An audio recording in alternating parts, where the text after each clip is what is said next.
안녕하세요. 책 읽어주는 시온입니다. 오늘도 방문해 주셔서 감사합니다. 오늘 소개해드릴 책은 신경 끄기의 기술입니다. 이 책은 기존의 자기계발서를 뒤집는 신선한 패러다임을 선보인다고 합니다.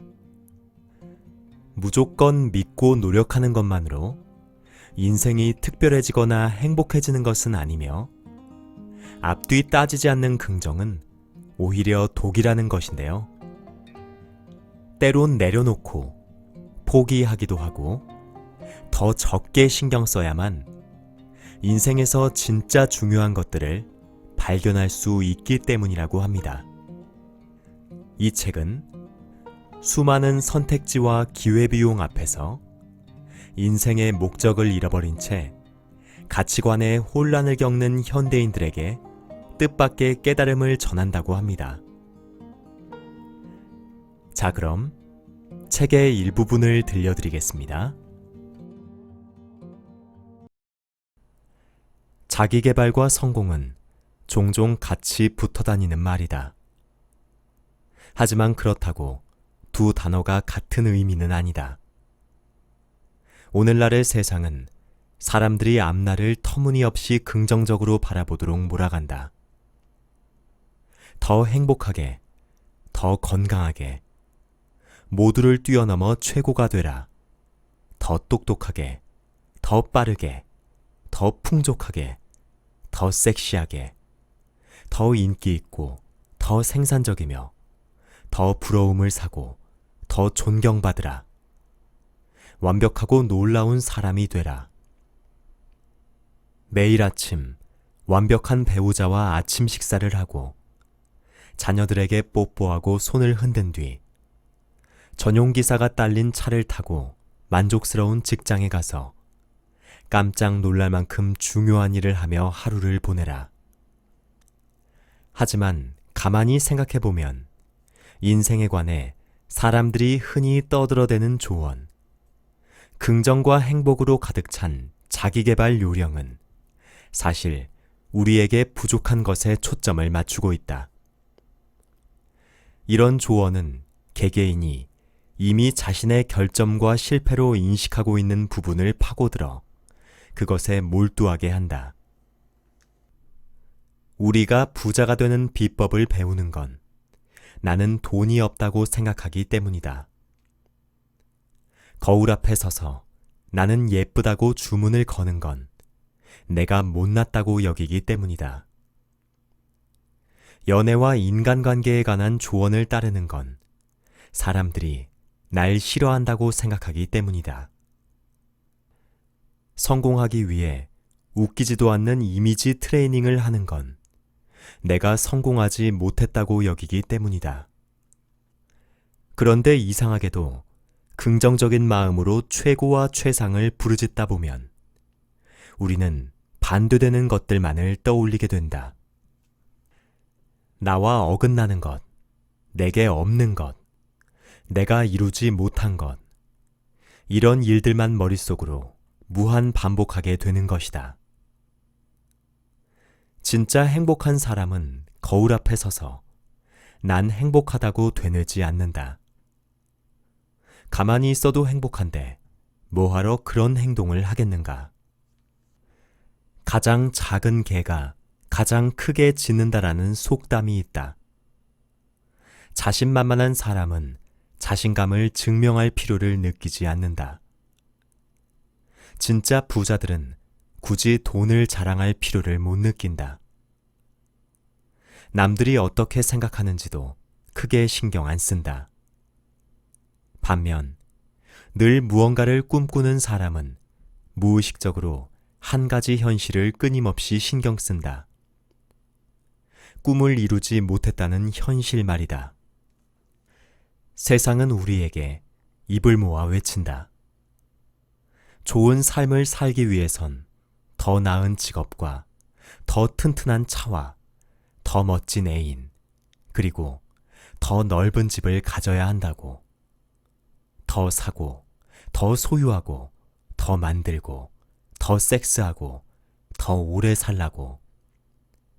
이런 메시지에 끊임없이 폭격당한 결과 우리는 시종일관 모든 것에 신경을 쓰게 된다.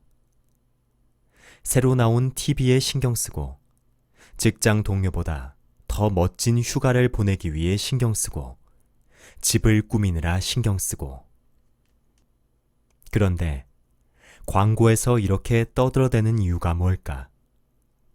사람들이 이것저것에 더 많이 신경을 써야 장사가 되기 때문이다. 소비 자체가 부정적인 것은 아니다. 문제는 지나치게 많은 일에 신경을 쓰는 게 정신건강에 해롭다는 것이다.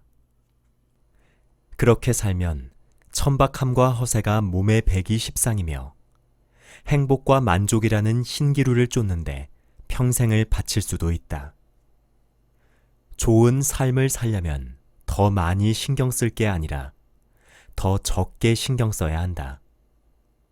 요컨대 오로지 코앞에 있는 진짜 중요한 문제에만 신경을 쓰라는 말이다. 우리 뇌는 괴상한 버릇이 있다. 이걸 그냥 내버려 두면 자기도 모르게 정신이 이상해질 수도 있다. 지금부터 하는 얘기가 익숙하게 들리나 한번 확인해 보라.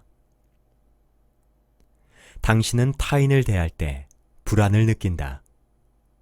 이 불안감은 당신의 정신을 절룩거리게 만들고 곧이어 스스로 왜 그렇게 불안해하는지를 이상히 여기게 된다.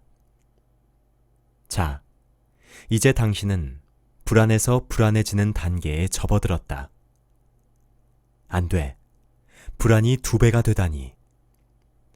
불안 때문에 불안을 느끼게 되었으니 불안은 점점 더 커져만 간다. 가만, 위스키를 어디다 뒀더라? 이번엔 당신에게 분노 조절 장애가 있다고 가정해보자. 당신은 어리석고 한심한 짓거리를 보면 화가 치미는데 왜 그런지는 모른다. 그리고 쉽게 화가 치민다는 사실 때문에 더 열이 뻗치기 시작한다. 그러다가 마침내 사소한 일에 길길이 날뛰고 나서야 허구한 날 화만 내다 보니 자기가 가볍고 속 좁은 사람이 되고 말았다는 걸 깨닫는다. 그리고 그 사실이 싫다. 너무 싫어서 자신에게 화가 치민다. 화가 나서 화를 내고 또 그런 자신의 모습에 화를 내고 있다. 이런 정신 나간 나란 인간. 항상 옳은 일만 해야 한다는 생각에 노심초사하다가 그런 걱정이 지나친 건 아닌지 걱정하게 되는 경우도 있다. 실수할 때마다 죄책감을 느끼다가 죄책감의 깊이에 관해 죄책감을 느끼게 되는 건 어떤가? 너무 슬프고 외로운 나머지 그저 그 사실을 생각하는 것만으로 더 슬프고 외로워지는 건 또 어떻고? 지옥의 무한 궤도에 걸려든 걸 환영한다. 아마도 처음은 아닐 것이다. 설마 지금 이 순간에도 그 안에 있는 건가? 이런, 맨날 여기서 뱅뱅 돌고 있다니. 난 정말 루저야. 이걸 멈춰야 해. 맙소사, 내가 나를 루저라고 부르니까 진짜 루저가 된 느낌이 드네. 다시는 나를 루저라고 하지 말아야지. 이런 젠장, 또 나를 루저라고 했잖아. 그런 건가? 난 루저인 건가? 이봐, 진정해. 믿기 힘들겠지만 이건 인간의 강점이다. 지구상에서 논리적인 생각을 할 수 있는 동물은 극소수다. 하지만 우리 인간은 생각에 관해 생각하는 호사를 누린다. 그래서 나는 유튜브에서 마일리 사이러스의 영상을 보고 싶다고 생각할 수 있고, 즉각적으로 그런 생각을 한 내가 얼마나 미친놈인지에 관해 생각할 수 있다. 아, 의식의 신비란. 문제는 이거다. 오늘날 우리 사회는 경이로운 소비 문화와 야, 내가 너보다 멋지게 살아 라고 외치는 소셜 미디어를 통해 전 세대가 불안, 공포, 죄책감 등과 같은 부정적 경험을 완전히 잘못된 것으로 여기게 만들었다. 페이스북 피드를 보라. 모든 이가 끝내주게 멋들어진 한때를 보내고 있다. 어라, 이번 주에는 8명이 결혼했네. TV에서는 고등학생이 생일 선물로 페라리를 받는다. 어떤 아이는 화장실에 휴지가 떨어졌을 때 자동으로 휴지를 배달해주는 앱을 발명해서 200만 달러를 벌어들였다. 그런데 당신은 어떤가? 집안에 틀어박혀 고양이 오줌 묻은 모래나 갈아주고 있다. 이러니 꿈은 높은데 현실은 시궁창이라는 생각을 안 하려야 안 할 수가 없다.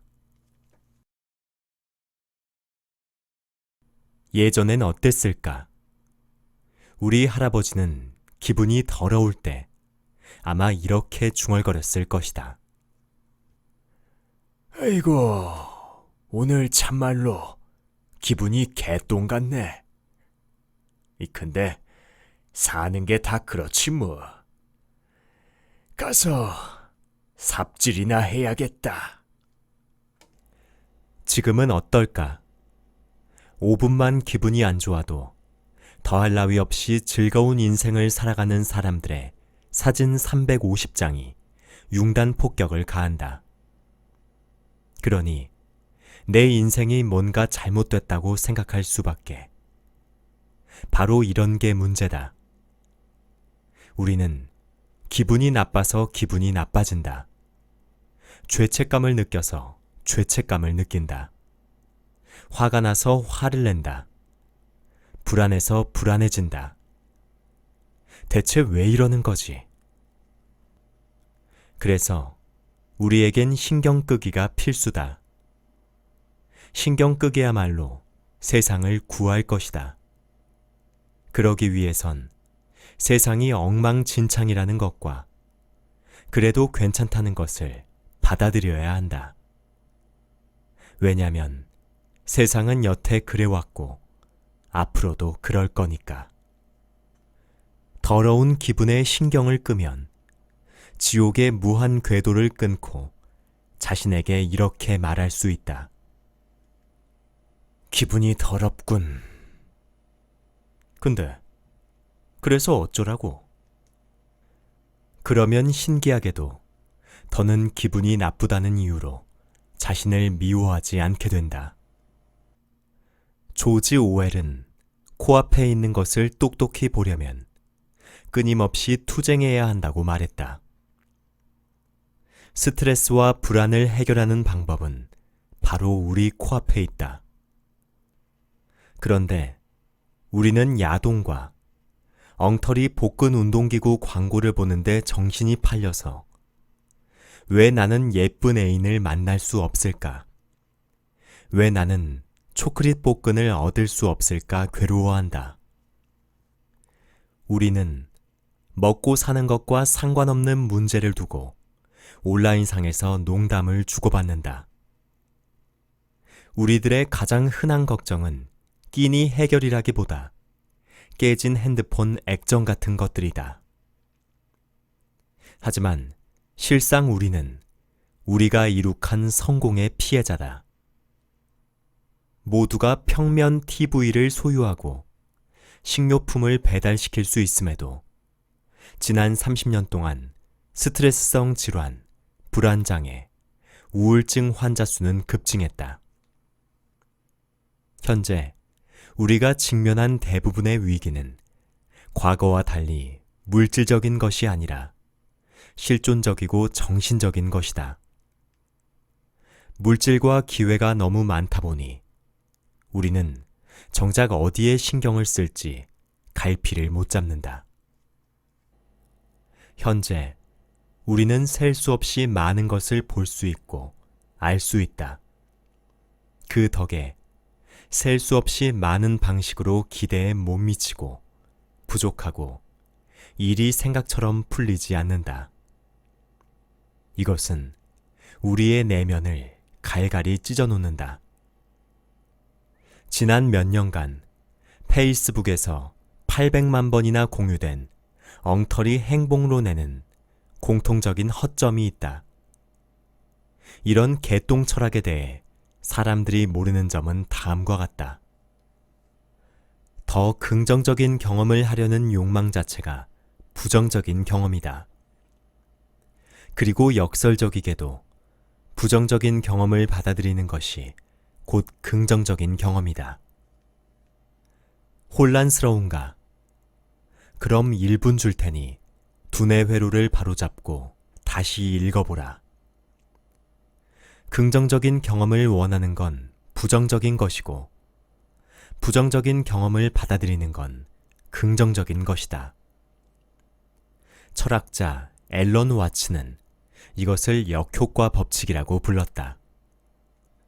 이 법칙에 따르면 기분을 끌어올리려 하면 할수록 점점 더 불행해진다.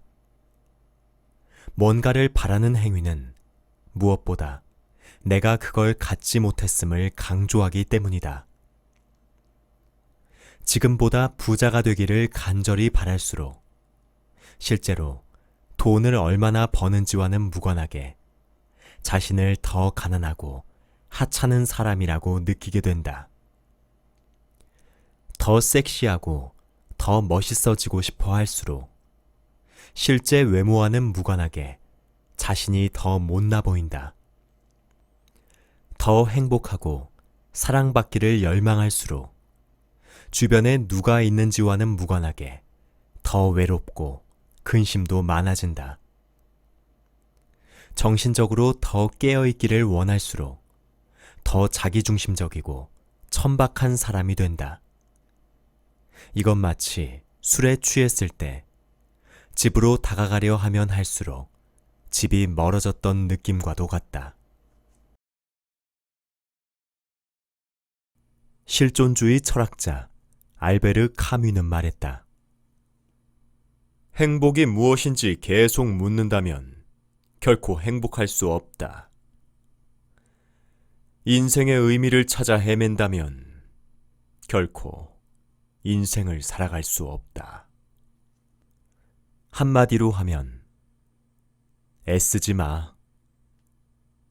지금 당신이 투덜대는 소리가 여기까지 들린다. 마크, 당신 말을 들으니 온몸에 소름이 돋아. 하지만 난 차를 사려고 돈을 모으고 있어. 굶어가며 해변용 몸을 만들고 있고 값비싼 복근 운동기구도 샀어. 게다가 호숫가 큰 집에 살기를 꿈꿔왔어. 이런 것들에 신경을 끄라고 하면 맙소사. 그러면 난 아무것도 성취할 수 없잖아. 난 그러기 싫은데 어쩌지? 좋은 질문이다. 하지만 생각해보라. 신경을 덜 쓸 때 오히려 능력 발휘한 경험이 있을걸? 성공에 무심한 사람이 실제로 성공하는 경우가 얼마나 많은데. 신경을 껐을 때 모든 일이 술술 풀렸던 경험이 있지 않은가? 역효과 법칙을 역효과 법칙이라고 부르는 데는 이유가 있다. 신경 끄기가 역방향으로 작용하기 때문이다. 긍정 추구가 부정적인 것이라면 부정 추구는 긍정을 낳는다. 가령 체육관에서 고통을 추구하면 그 결과로 건강과 활력을 얻는다. 사업에 실패하면 성공하기 위한 필수 요소를 알게 된다. 역설적이지만 불안을 기꺼이 받아들이면 사람들 사이에서 자신감과 카리스마를 뽐낼 수 있다. 힘들더라도 바른 말을 하면 상대의 신뢰와 존중을 얻는다. 공포와 불안을 겪고 나면 용기와 인내를 얻을 수 있다. 이 정도 예를 들었으면 충분하다고 생각한다. 가치 있는 것을 얻으려면 그에 따르는 부정적 경험을 극복해야 한다. 부정을 피하거나 막거나 억누르거나 입막음하려는 시도는 역풍을 불러올 뿐이다. 고통 회피는 일종의 고통이다. 투쟁 회피도 일종의 투쟁이다. 실패 부정도 일종의 실패다. 수치 은폐도 일종의 수치다. 고통은 삶이라는 천에 얽히고 설켜 있는 희로락이다. 삶에서 고통을 떼어낸다는 건 불가능할 뿐만 아니라 파괴적인 일이기도 하다. 그 한 가닥을 떼어내려 하면 천 전체가 풀려버리고 만다. 고통을 피하려면 고통에 지나치게 신경이 쏠리는 법이다. 반면에 고통에 신경을 끌 수 있다면 어떤 것도 당신 앞을 가로막지 못할 것이다. 나는 인생을 살면서 많은 것에 신경을 썼다. 또한 많은 것에 신경을 쓰지 않았다. 그리고 가지 않은 길과 마찬가지로 모든 걸 바꿔놓은 건 내가 신경 쓰지 않은 것들이었다. 당신도 분명히 그런 사람을 알 것이다. 어쩌다 한 번 신경을 안 썼는데 그만 엄청난 성공을 이룬 사람 말이다. 당신 자신도 그저 신경을 안 썼을 뿐인데 깜짝 놀랄 만한 성과를 낸 적이 있을 것이다. 내 경우 6주 만에 은행을 그만두고 인터넷 사업을 시작한 일이 나만의 신경 끄기 명예의 전당에 상위를 차지하고 있다. 가진 걸 거의 다 팔아치우고 남미로 떠나기로 했던 결정도 마찬가지다. 신경을 썼냐고? 아니, 그냥 그렇게 했을 뿐. 우리 삶을 결정하는 건 이런 무신경한 순간들이다.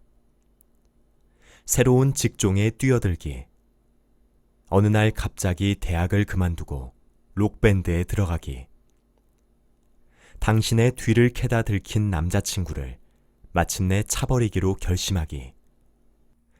신경을 끈다는 건 삶에서 가장 무섭고 어려운 도전을 내려다보며 아무렇지 않게 행동에 나서는 것이다. 신경 끄기라는 게 얼핏 단순해 보이겠지만 이건 자동차 엔진 룸 안에 있는 캐러멜 팝콘 한 봉지 같은 거다. 이게 무슨 뜻인지 나도 모르겠지만 난 신경 안 쓴다. 그냥 넘어가자. 우리는 신경 쓸 필요가 없는 일에 지나치게 신경 쓰느라 몸부림치며 살아간다. 이를테면 주유소 종업원이 건방지게 거스름돈을 동전으로 준 것에 지나치게 신경 쓴다. 즐겨보던 TV 프로그램이 없어지는 것에 무지하게 신경 쓴다. 또 즐거웠던 지난 주말을 직장 동료에게 떠벌리고 싶어 안달한다. 그러는 사이 삶에선 신용카드가 한도에 도달하고 반려견이 언짢아 하고 자식이 화장실에서 담배를 피우는 일이 일어난다. 그런데도 우리는 거스름돈과 TV 프로그램에 열을 올린다. 자, 생각해보자. 당신은 언젠가 죽는다.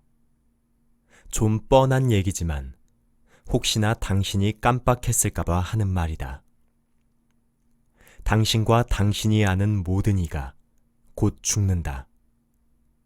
그리고 오늘과 그날 사이의 짧은 기간 동안 당신이 쓸 수 있는 신경은 얼마 안 된다. 사실 아주 적을 거다. 그러니 생각 없이 사사건건 신경 쓰며 돌아다니다가는 결국 험한 꼴을 당하고 말 것이다. 여기 신경 끄기 기술이 있다. 어이없는 발상으로 들릴지도 모르겠고 나를 멍청이라고 생각할지도 모르겠다.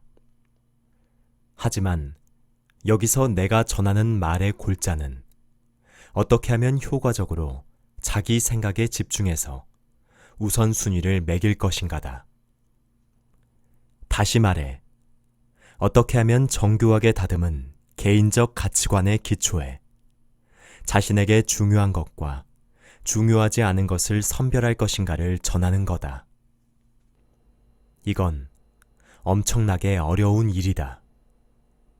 평생을 연습하고 단련해야 달성할 수 있을 만큼, 게다가 실패를 밥 먹듯이 할 것이다. 하지만 이것은 우리가 인생을 살아가며 해볼 수 있는 가장 가치 있는 투쟁이자 유일한 투쟁일 것이다. 왜냐하면 모든 사람과 모든 일에 사사건건 신경 쓰다 보면 나는 늘 평온하고 행복할 자격을 끊임없이 부여받고 있으며 모든 것이 내가 바라는 대로 돼야 한다는 느낌이 들기 때문이다. 이건 병이다. 그리고 이것은 당신을 산채로 잡아먹을 것이다. 당신은 모든 역경을 불평등으로 여기게 될 것이다. 모든 도전을 실패로, 모든 불편을 개인적 모욕으로, 모든 의견 충돌을 배신으로 받아들일 것이다. 자신만의 좁다란 해골지옥에 갇혀 특권과 허세에 불타오르고 지옥의 무한궤도에서 뱅뱅 돌며 끊임없이 나아가지만 어디에도 도달하지 못할 것이다.